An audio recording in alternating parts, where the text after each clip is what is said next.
about me and go to the next question. Hi, everybody. Hi. Welcome to the show. We're now live. Thank you for being with us to talk about TV and film acting. I'm coming to you live from Vancouver, Washington, and I'm delighted to have these guests who are, I know all of them from Los Angeles, but they're a little bit more spread out now these days. And I'll go to Hunter first to introduce himself and just talk a little bit about his relation to this topic. Okay. Hey, I'm Hunter Stiebel. I am a hopefully, usually, sometimes working actor, and born and raised in New York City. Worked in theater in Chicago. Came out to LA around 2006, and yeah, proud SAG-AFTRA equity actor. That's me. Excellent. Kirstin. Hi, I'm Kirstin Leigh. I'm in Los Angeles. I am an actor at SAG-AFTRA as well. I'm also an author, a screenwriter, and the founder of the Change Your Story workshop. Glad to be here. Thanks, Betsy. Oh, my pleasure. Melinda. Yes, hello. I am a longtime friend of Betsy's, and I am also an actor who lives and works in LA. And I kind of moved to LA around 2005. So I've been here a long time, but really more actively pursuing my career in film and TV full time since about 5 years ago or so. Alrighty, well, let's talk about, before we jump into the questions, why don't you tell us a little bit about what you've been doing right now? What are your current projects? We'll go back to Hunter first. Great. Most recently, I was on a show and will be returning to a show called Rebel on ABC, starring Katie Seagal, Andy Garcia, several other people that aren't coming to mind right now. And I happen to be fortunate enough to share a couple of scenes with them. And then I also will be on a show that I can't think of right now, because but all right, we'll come back to you when it comes back that's to a you. good problem to have. And my biggest project is my 20-month-old daughter, who is rabble rousing in the other room right now. Fabulous. Fabulous. You can bring her on later and have her say hi if you want to. Like nothing. Don't stand on ceremony here. We have a lot of fun. All right, Kirstin, how about you? What do you got? That is a big project, Hunter. I just finished 2 short films. I booked a couple of commercials, and that's like the last few months. And my goal is to just do more faith films, faith projects, not necessarily for that audience, but that have a message of hope, of redemption, of God's just purpose in it. So those are the projects I'm most excited about. Awesome. And you're doing features these days, right? I just did 2 short films, and I haven't done a feature yet, but we're hoping. Got it. Melinda. Yeah, well, up until just this last week, I was working as a stand-in on something called the Lakers Project. It's gonna be a new TV series. It looks amazing. But yeah, I've been doing a lot of background and stand-in work lately, and I'm also in an ongoing acting class. So I am working towards getting those principal speaking roles starting this year, hopefully. And that's about it. I'm working all the time. So awesome. On sets, different sets.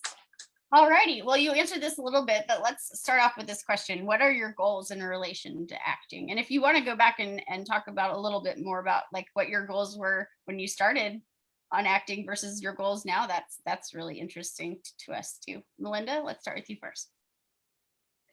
So my goal this year is to get what's called guest star roles, which is just kind of those, they call them five or under, like they're just way most people start. People think, oh, you just get overnight success. That's not the way it can happen that way, but that's not the way it happens for most people. And most of the time you start out by getting this small 1 or 2 or 5 lines or less parts on shows. So that's my goal, is to start there. Although I do have bigger dreams, and if God wants to open up something, unexpected, which can and does happen, I will take it.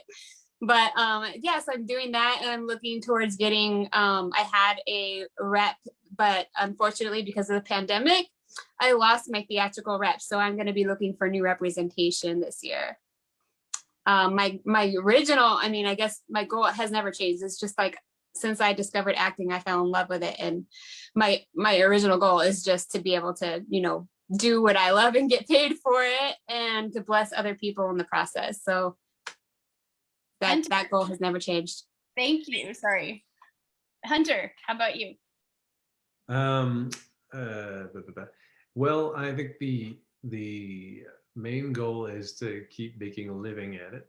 And that becomes more and more important as you have a family. So the little one, again, being able to pay all the bills via the art and craft that I love and have committed to, and is my career. In terms of the next goal, in terms of being an artist, would be to have something going on regularly. So I come in as a guest star, or as a guest, and it's great and it's awesome, but it's always the first day of school, right? And so just like anything, when you start with a new group of people, you're kind of doing two things at once, right? You're doing your art, but you're also getting to know people, figuring out how they work, and also kind of proving yourself to be, the new person, the new kid on the block, just making sure like, hey, I can do this. You're in good hands. Like, you can trust me. And so you're earning people's trust. And so the joy of being able to do something, being in a part that'd be more steady, so that you can get over that hurdle, and then it's not on to the next job, but in fact, you get into a groove with everybody and keep moving. And that's, when you have those opportunities, that's such a joy.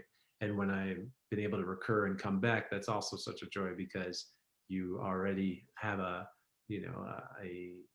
understanding. But it would be obviously fantastic, and also check off the other goal of being able to get that health insurance and pay those bills, which is That really doesn't hurt anything, does it? All right, thank you. Kirstin, we're talking about acting goals. Sure. Let's see. Originally, let's see. Once upon a time, my goal was, of course, to be a star. And I moved from my small town to New York City, when I was 17, and eventually made it to LA. Graduated an amazing acting school, was doing well, and then I ran away from all my dreams and hopes.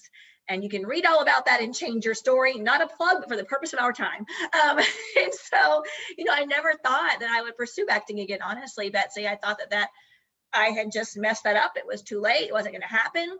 And it's true, I messed a lot of things up. But, when I made a promise to God that I would just do whatever he said, if he would just use me, that was about 10 years ago. And since then, he gave me a book to write. He gave me another book to write. I'm a Christian speaker, so I did all of these other things. And then little by little, I started singing again. God brought acting back into my life. And it just shows how when we really give our dreams to God, that we're available for his plans for us. And I have an amazing agent, Trisha Coast Talent. She's a wonderful agent, works in a lot of faith-based projects. And my goal is to use every single gift that God gave me.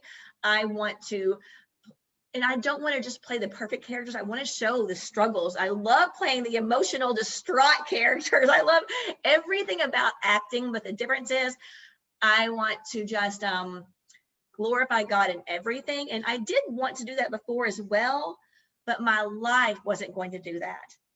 So I think it's really important to make sure that that we're never perfect, but that we've dealt with our issues, because when we are in that limelight, people are starting to look and starting to listen and starting to follow, and we want to make sure that we're leading in the right places. So my goal is that successfully support myself. Yes. Well, what were you saying? I'm sorry, I didn't mean to cut you off. I got to zoom. No, I was just saying what you've all been saying about collaboration is really important, and I think that was a big early on. I studied singing, but opera, and it was a big, in my early 20s, that was a big lightning bolt for me. It was like, this is not about you doing it all by yourself and you becoming this thing. This is about you learning how to collaborate with other people and creating a team. And it turns out, I would actually rather do that than actually perform a lot of the time. But it's fun to step up there, and then your acting becomes something completely different. It stops being about you and how you perform, and it starts being about creating something beautiful together, and telling a great And story. what you can give. And just to both, Betsy has played for me a couple of times when I sang, so she does what she talks about. So yes, you're great at that. And it's fun. Yeah. We've done a little acting here and there together, Melinda and I, and yeah. Well, anyways, we'll talk more about that a little bit later. Second question, because I think this is really important for people who are aspiring. Since our art and careers are so dependent on others inviting us to participate, how do you stay empowered and creatively fulfilled in the times that those opportunities are not knocking at your door? Let's see, who wants to take this one first? Hunter? Oh, yes, you could tell by the way I smiled that I definitely.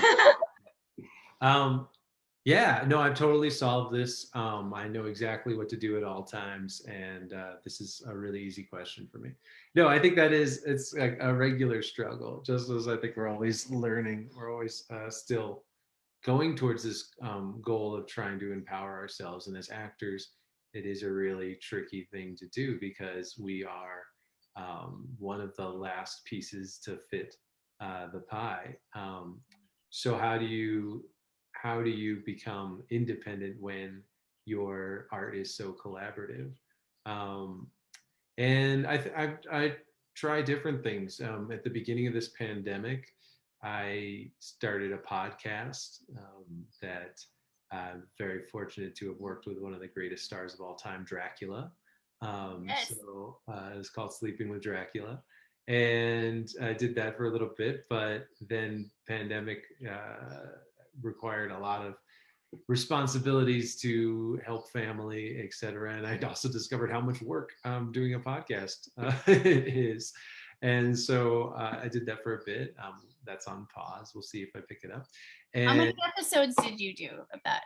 4 episodes of that. Okay, I've got to catch up because I have the first one downloaded and I really liked it. I actually listened to it again recently on a flight because I was like offline. I'm like, what's on here? Oh, look what I have. And it's still very funny. So yay, I want to well, hear great. more. Hopefully it was relaxing on your flight as well. It was. So there you go. That's what Dracula's trying to do.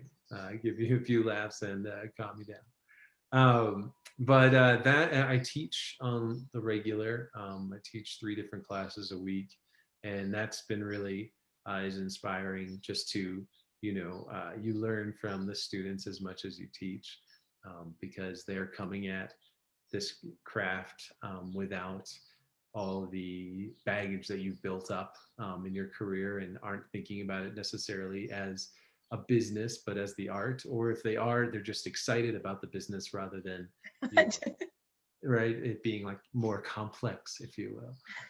I was gonna say jaded. Right, sure. Complex is better. Great. I mean, it's like the pros and the cons, right?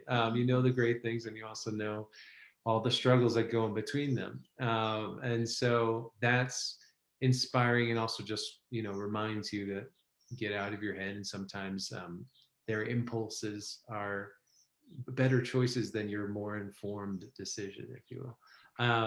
So that's great. And then I also write and direct. I wrote and directed a short film a couple of years ago that did great on the festival circuit. That was super fun. And I'm in the beginning stages of writing with a close friend of mine who also lives out here on a little, I won't say too much because it's too early to say, but it has to do with time travel and aliens and all the good stuff that's super fun to play with.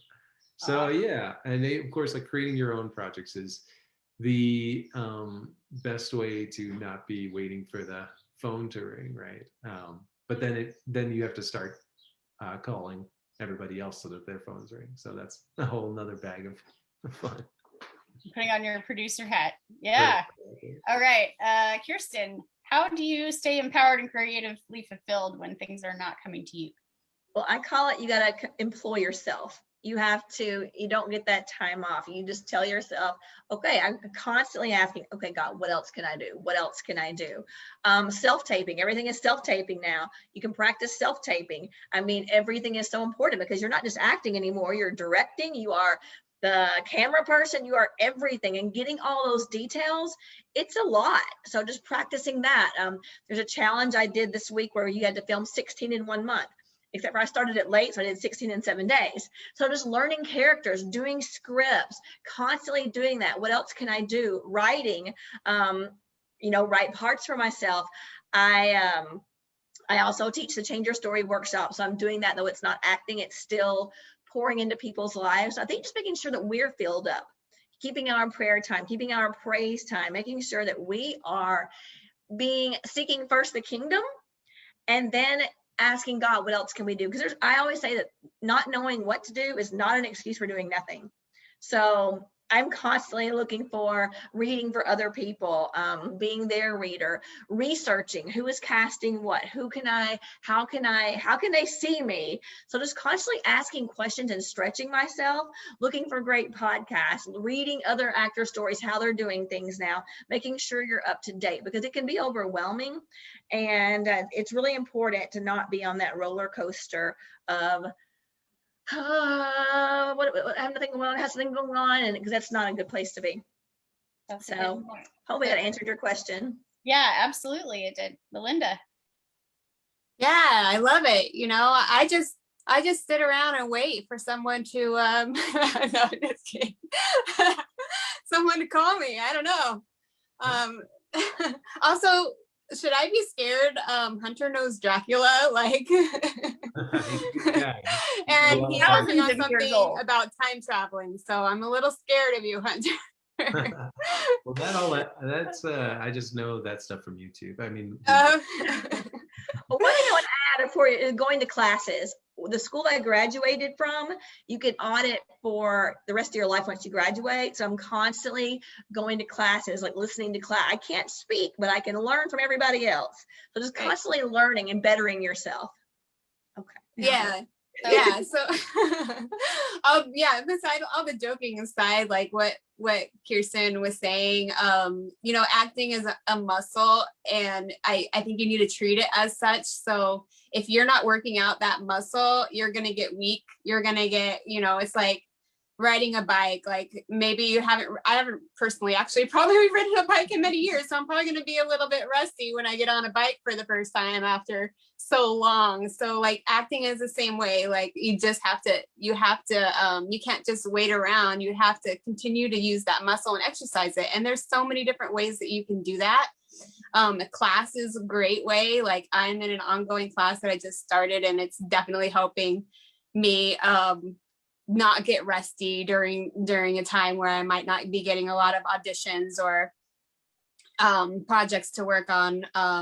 So I'm getting to act every week in my class and use that acting muscle. Like I'm not waiting for anybody. I'm actively doing that. And then I am also, I've been doing this for a couple years now, but I'm part of a writers group, and it's half the group are like professional, working on being professional screenwriters, and the other half of the group are professional actors, and they bring in the scripts that they're working on that are ready for table reads, so they get to hear it read by actors for the first time. That helps them kind of hear what's working and what's not working in their script, and then we give them notes. But also as actors, we're getting to use that acting muscle, and we're getting to practice cold reads, because we don't get the script until right before, and then they cast it right before we read for it. And then for me, that's made me feel very comfortable with like cold reading. So when I get a cold read for an audition, I'm so used to it.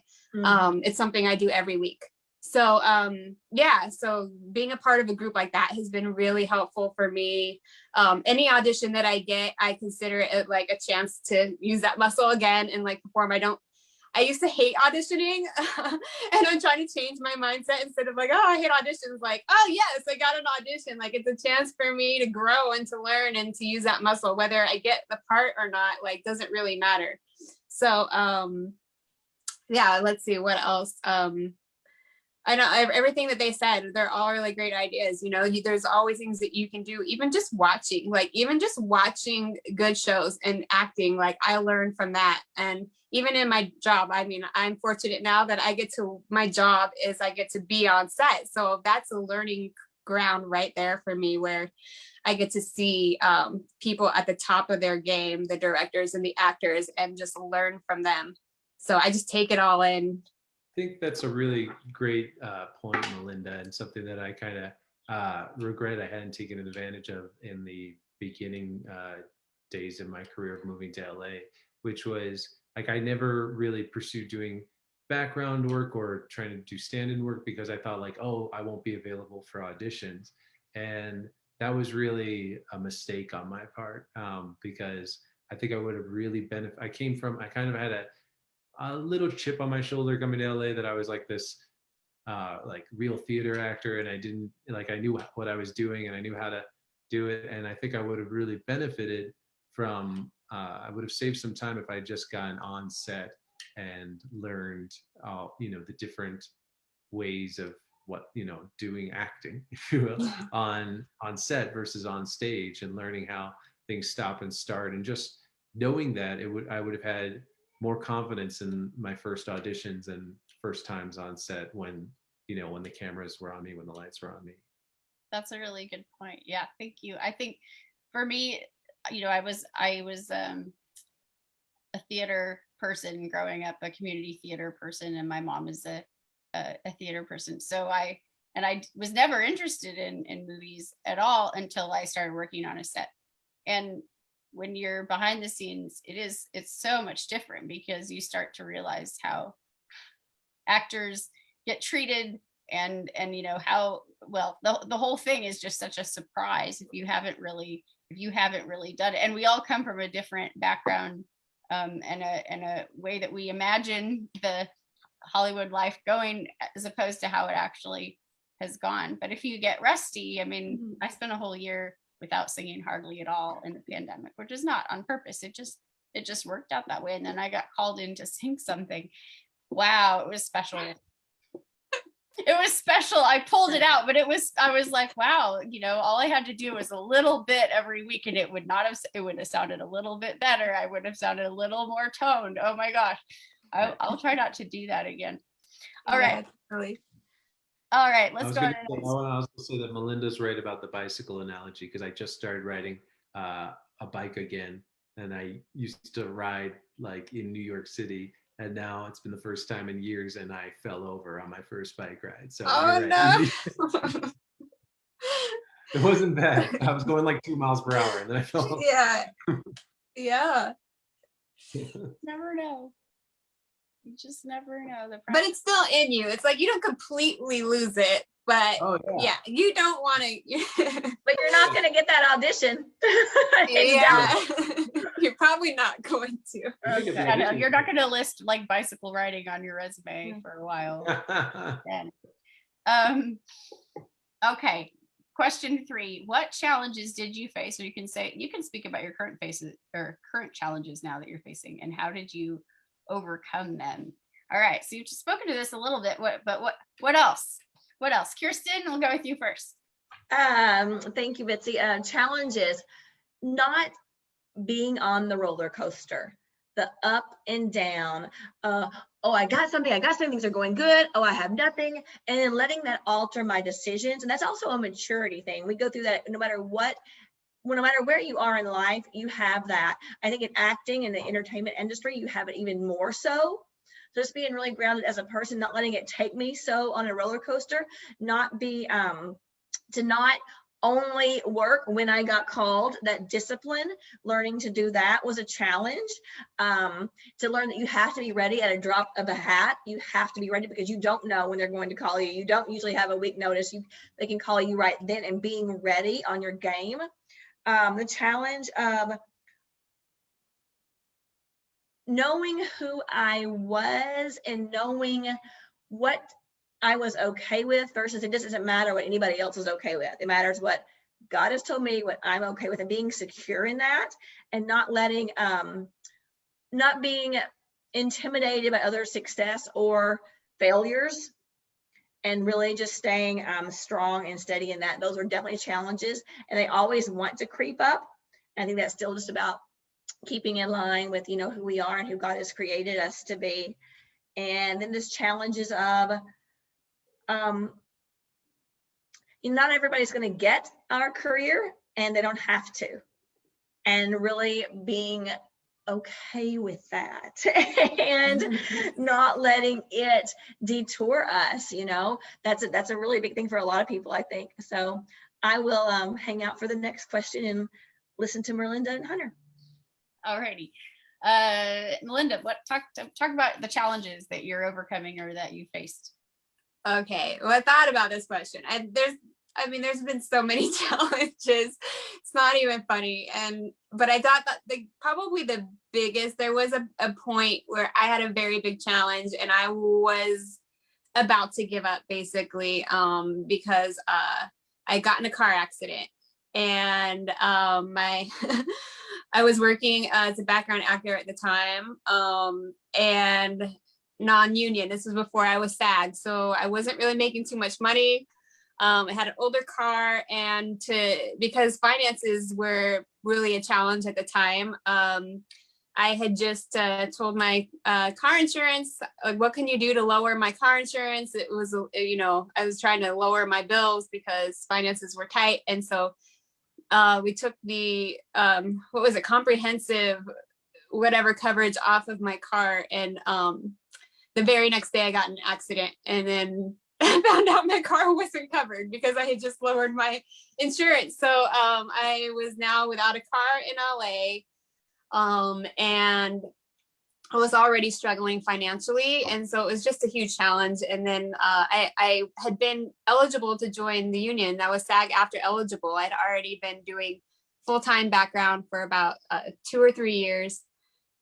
And so I just felt like kind of at the end of my rope. And I just was like, either like God is gonna do something big, or I'm just ready to just, leave LA and try to figure something else out to provide for myself and get back on my feet. So the hardest part, I think, really was asking for help, was like being humble enough to say, you know what, like, I'm in need. And I remember, I think that's one of the hardest things I ever did, is I made myself a GoFundMe, telling people what happened in my situation, and say, yeah, I was in this car accident. I'm in need of money for, hopefully get a new, decent car that runs. And also that I had been SAG eligible, and I knew I was ready to move forward and join SAG. And that's a big financial initiation fee to join. It's like $3,000. So I thought, why not go big or go home, and just ask for both. So I just put it out there on a GoFundMe, and like what God did was just a miracle. There's nothing short of a miracle. And I just knew that, like, it was confirmation that God wanted me to stay. He has a plan and purpose for me in the entertainment industry. Because just like everything I needed came through. Like, I had a family member who wanted to help me with the car, and they basically gave me a personal loan and helped me get a new car. And then somebody who I hadn't even talked to in about 7 years or so, and who I wasn't even super close with, I guess they had seen it and they were praying. They worked in the entertainment industry. They want to remain anonymous. I won't say who it is, but they were praying. They were a Christian, and they felt God put me on their heart that they wanted to pay my SAG initiation fee, like the whole thing.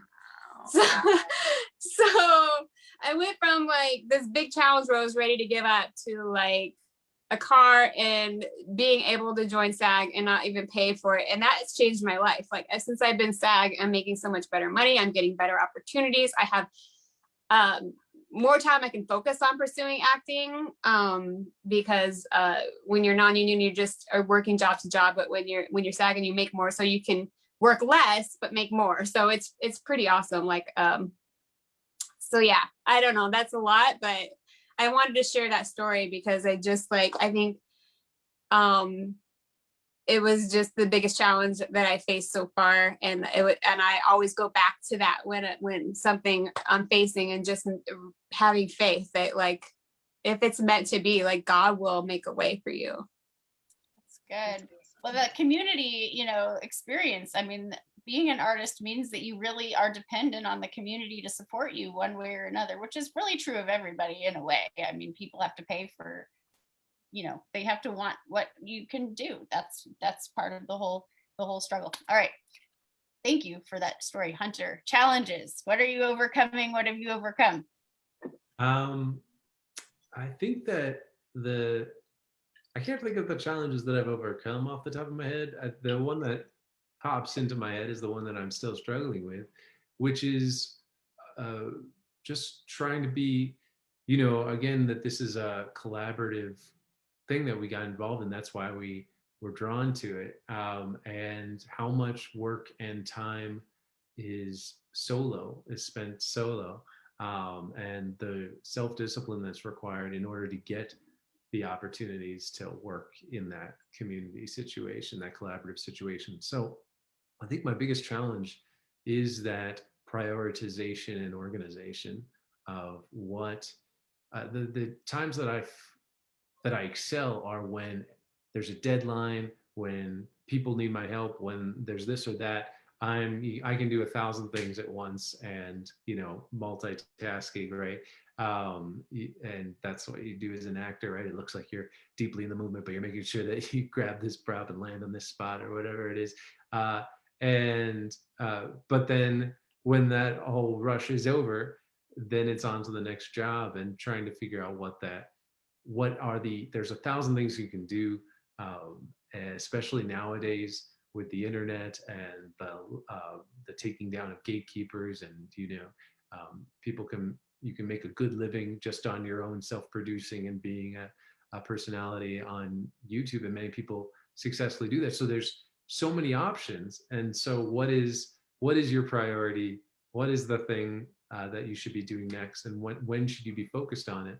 Something that is that's helped me overcome that a bit is having a child, because no longer is the day open. Now I have, if I have an amount of time, I've got to take advantage of it. And so again, that creates a bit of a deadline and puts some more pressure on, and helps me with that structure.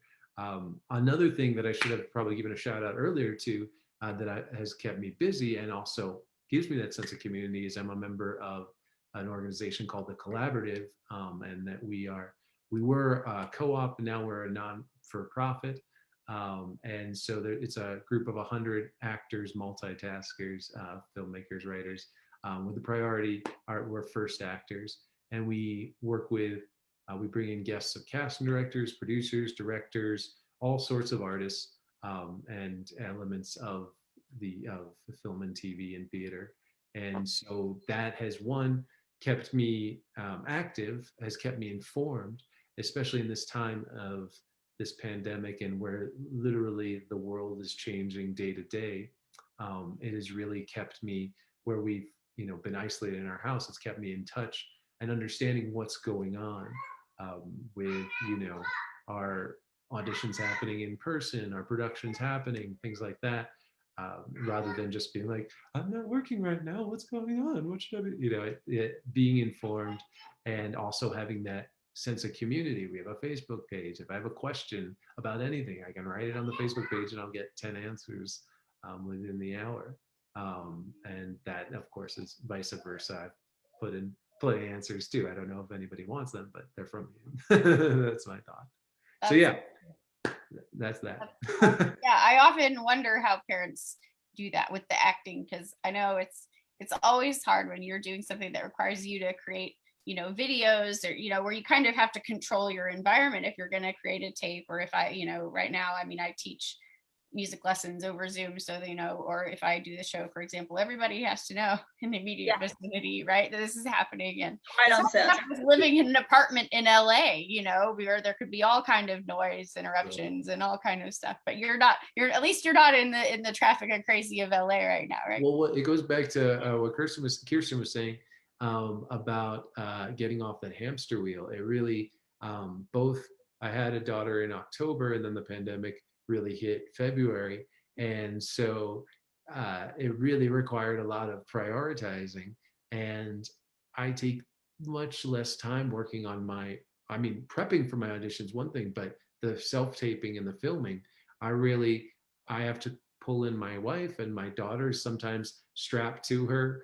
Sometimes any opportunity I get to put her on tape, I do it, just because it's so much more fun, because instead of us trying to, get through this and keep her quiet and it's all stressful, it's like this thing that we have a lot of fun doing together. She loves being on camera. It's super fun, and it becomes a game. The last audition I actually did was a commercial audition, and it said if you have a partner and a child, they can be involved. And they wanted a different age child, but I was like, this is the child you're getting. And it was super fun. And we had a blast doing it.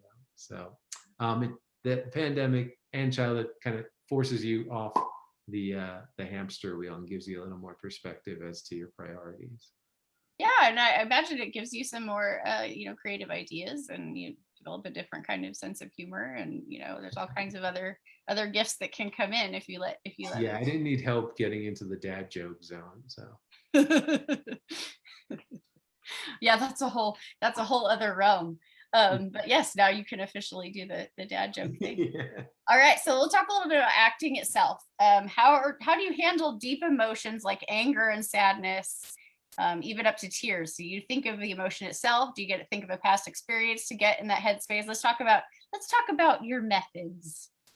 Kirstin, you went to acting school. Well, you all did, so take it away. Sure, thank you.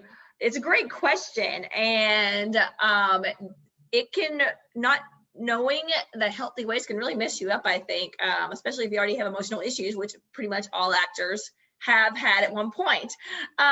So one thing I will say, when I was pursuing acting in the beginning, I was good, but I still had my own issues. I still had a lot of secrets I was keeping. I mean, I hadn't cried in years on my own, and I was always so focused on, I don't want to do a scene that has tears. I don't know how to cry.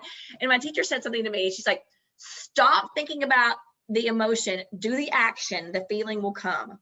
Well, that one advice has literally changed my story, as far as really changing my story, because I think about it all the time. I don't feel like sitting down to write. I don't feel like doing this. Do the action. The feeling will come later. So anyway, jump forward a few years. I'm such a better actress now than when I quit, because I'm fully available to my own emotions. I have gone through everything. So, I mean, I cry almost every day now, I can cry.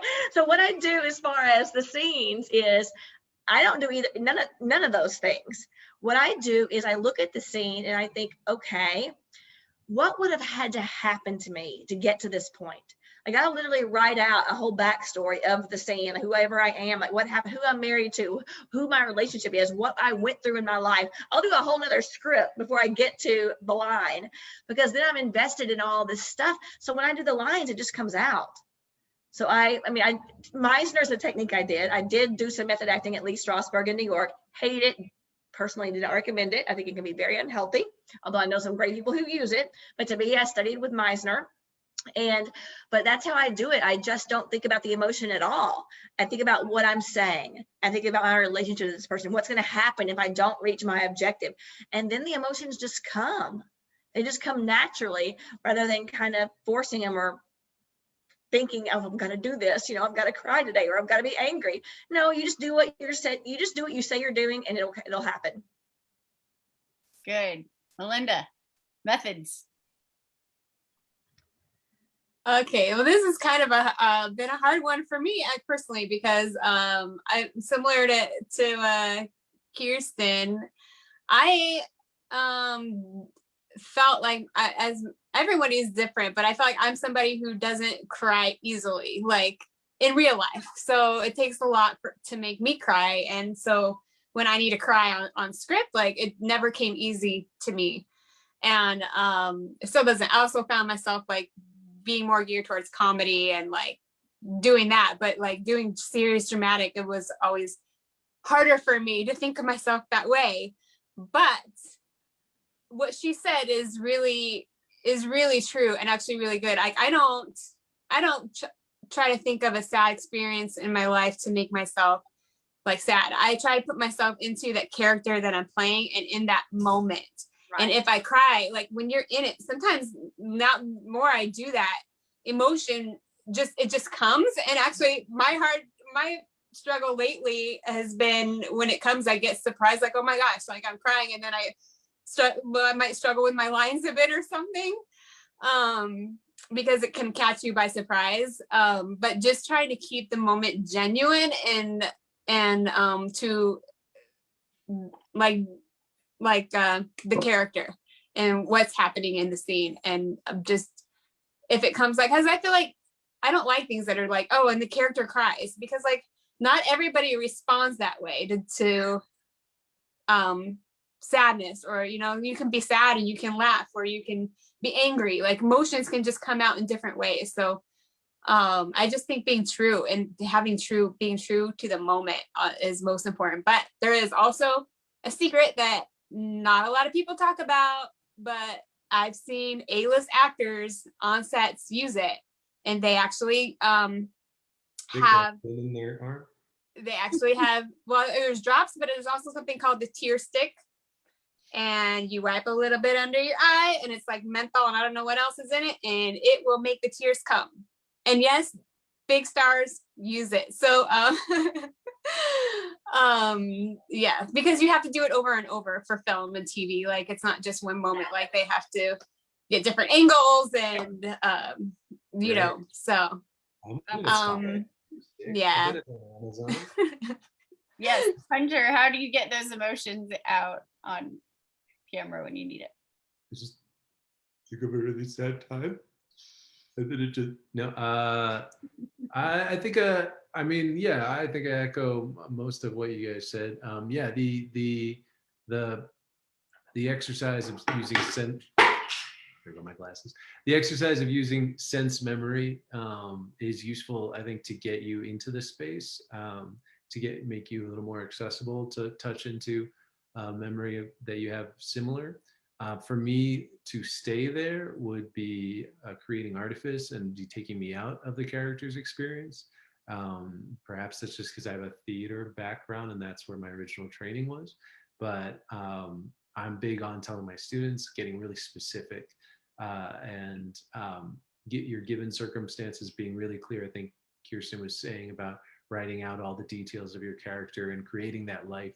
It's giving it specifics in your memory so that you can be reaching into those, and then getting really specific as to what you're reacting to, what are the stakes to your character, and just placing yourself in that moment. So yeah, I think the sense memory kind of beforehand can get you into that place, so that, you know, I'm more often paid to make people laugh, and I'm really adamant about timing and detail and getting into the specifics of that, and trying to get the best, the biggest laugh, the sharpest joke. I think that it's similar with whichever emotion you're going for whether you're going for tears or laughs.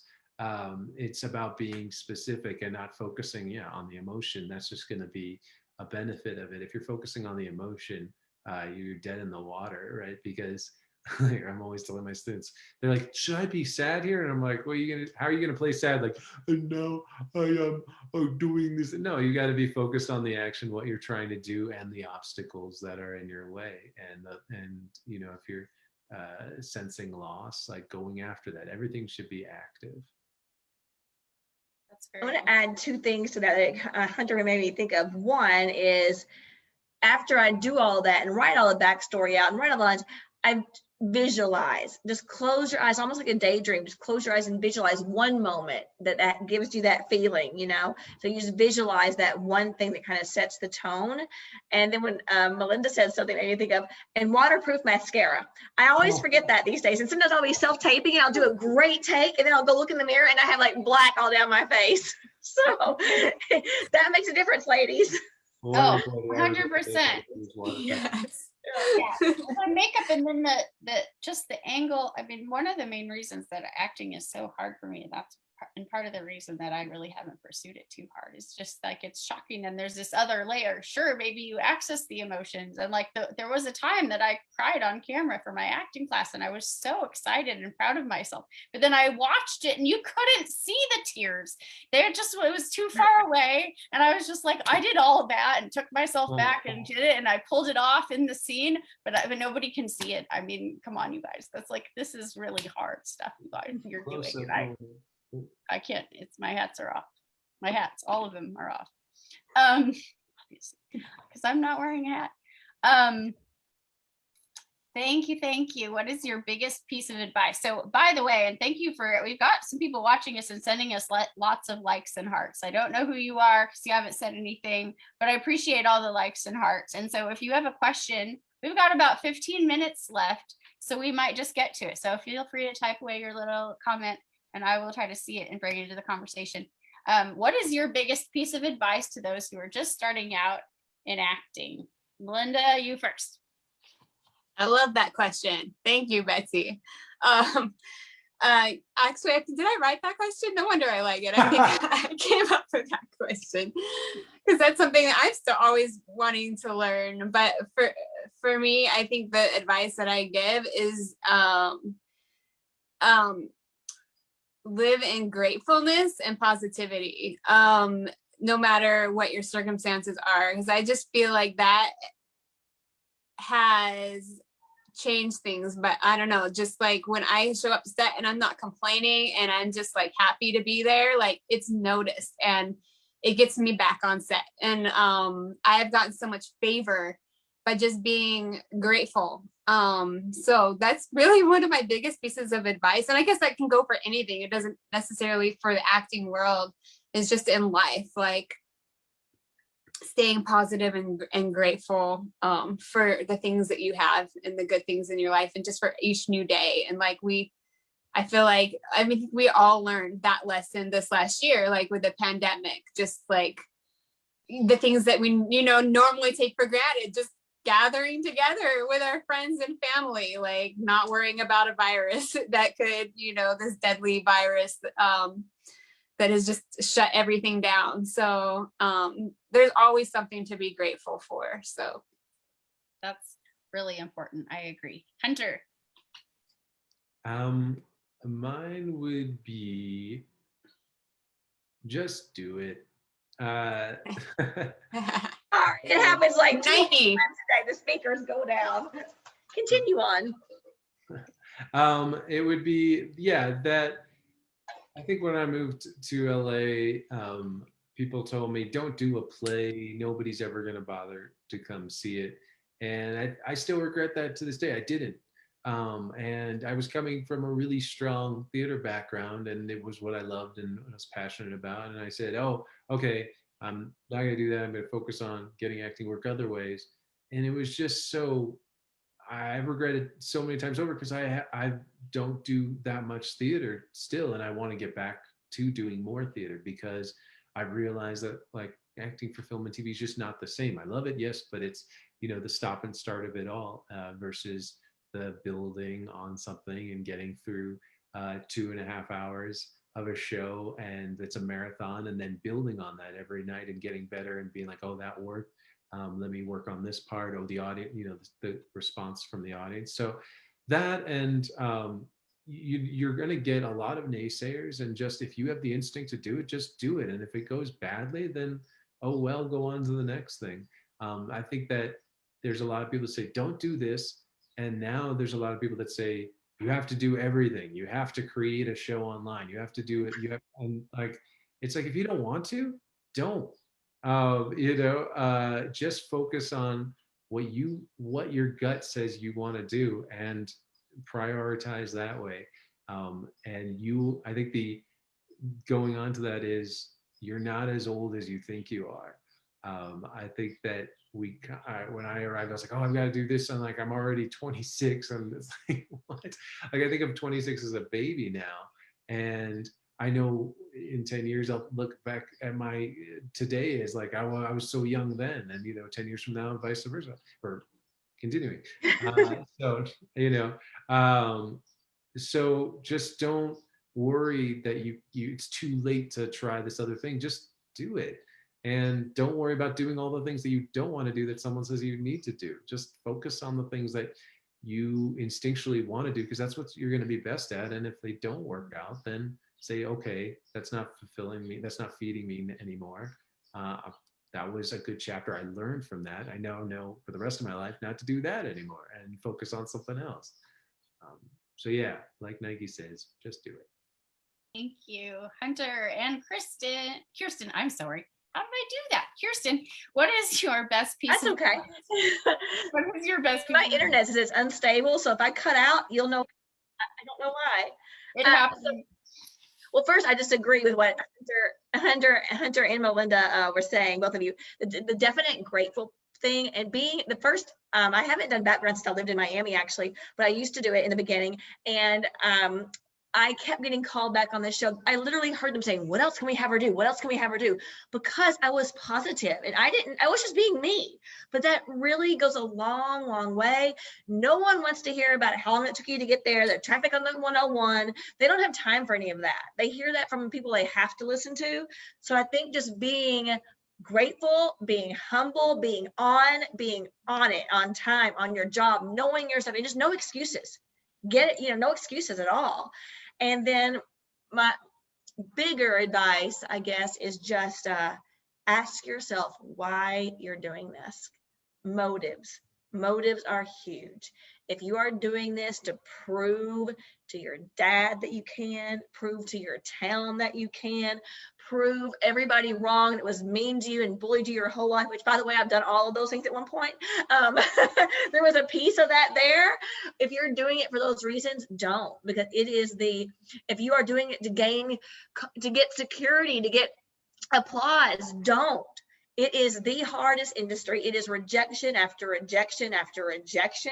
You have got to be able to deal with that without going backwards, without being on that roller coaster. And anything I say with advice is because I've done it all wrong first. So believe me. And just really knowing why you're doing it, and not changing your morals, your values according to what other people tell you to do. Not compromising, just really knowing who you are and willing to learn, willing to listen, but not willing to compromise. That's a big difference. And so, just really checking your motives. And one thing I wanted to add as far as the challenges, when I was first in New York, finding the right jobs, finding an agent, finding the right jobs, because all I would do is look in the paper, the back page, and go on all these auditions. And a lot of times those aren't safe. They're not legit. They're not real.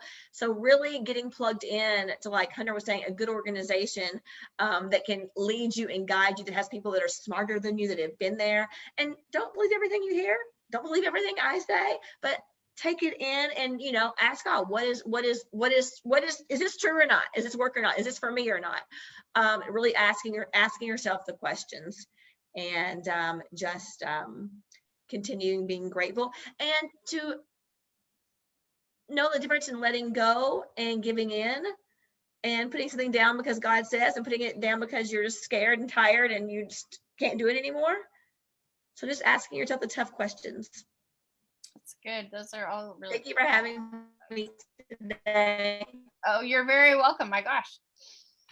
Yeah, we got one more question to go. So don't worry, we have a little time. And I want to add to that too, because I've seen a lot of people come out to the business, and it doesn't even really matter whether you're an actor, performer, or an aspiring screenwriter, producer, whatever, just keeping your commitments, as much as you can. There's times when, you took something and then you find out it's not what someone else promised you, it's not what you thought it was, or there's times when, something, a real emergency happens, or you are juggling way too much and you have to quit something. That happens, but don't walk away from something just because something that you think might be better comes along. Don't create a habit of walking away from commitments because you aren't sure that this is going to serve you right away and something else might, because in the long term there's a pattern that you develop of learning how to prioritize things and becoming a person of character that keeps your word, and your reputation really matters, no matter who you are.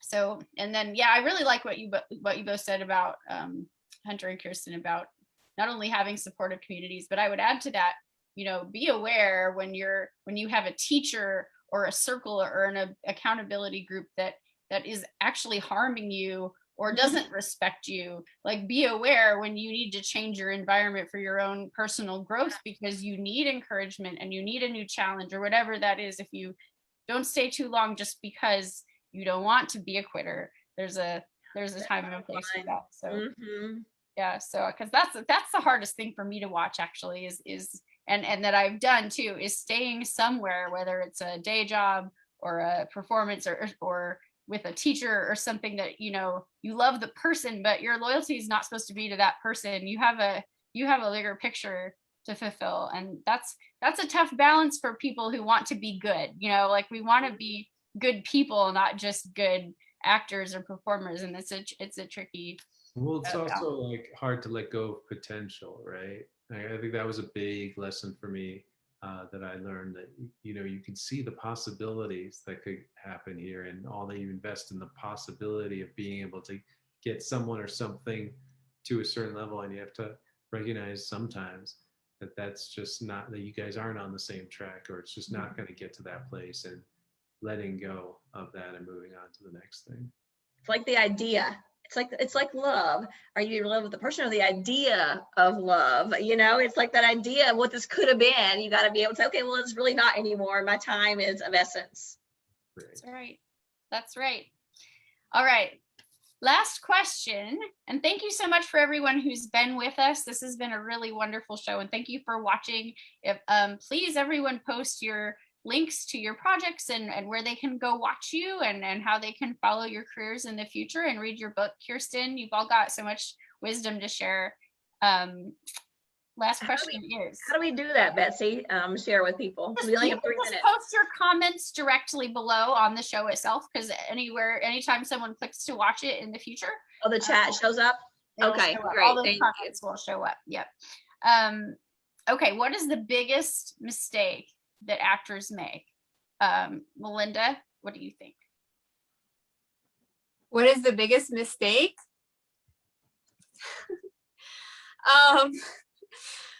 I think the biggest mistake would be, if you love it, to not do it or to give up.